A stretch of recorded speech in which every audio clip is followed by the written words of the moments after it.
So every time I see students and young executives brushing past them as if they were invisible to get on a bus or train, I really want to throttle the impatient little bastards.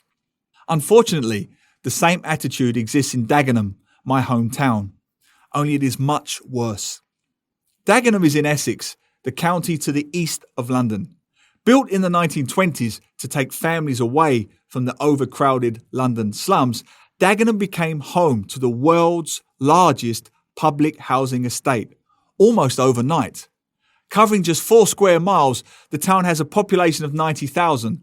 However, the residents who first occupied its red-bricked boxes and made it a more homely place to live are now treated with contempt.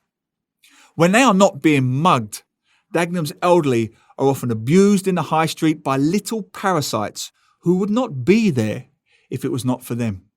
It is rare to hear a teenager in Dagenham addressing an elderly stranger with a term as respectful as auntie or uncle, whereas it is still commonplace in Singapore.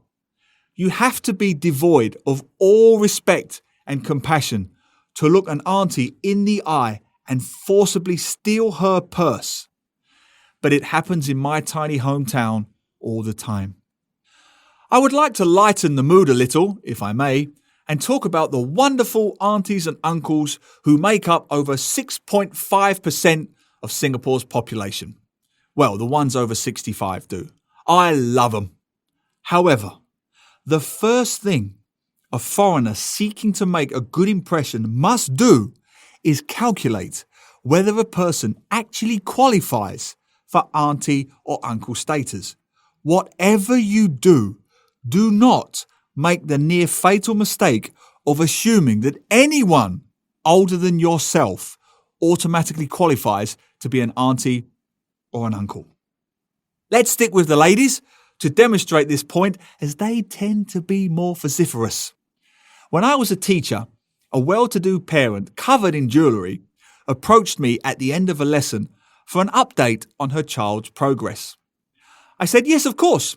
Your boy's doing very well, auntie. His vowel sounds are much more distinct and..." "Auntie," she shrilled.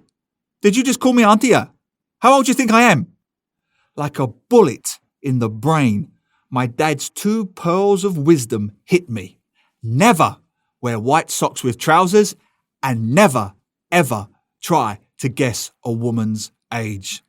I am particularly poor at this exceedingly dull game and usually end up saying something like,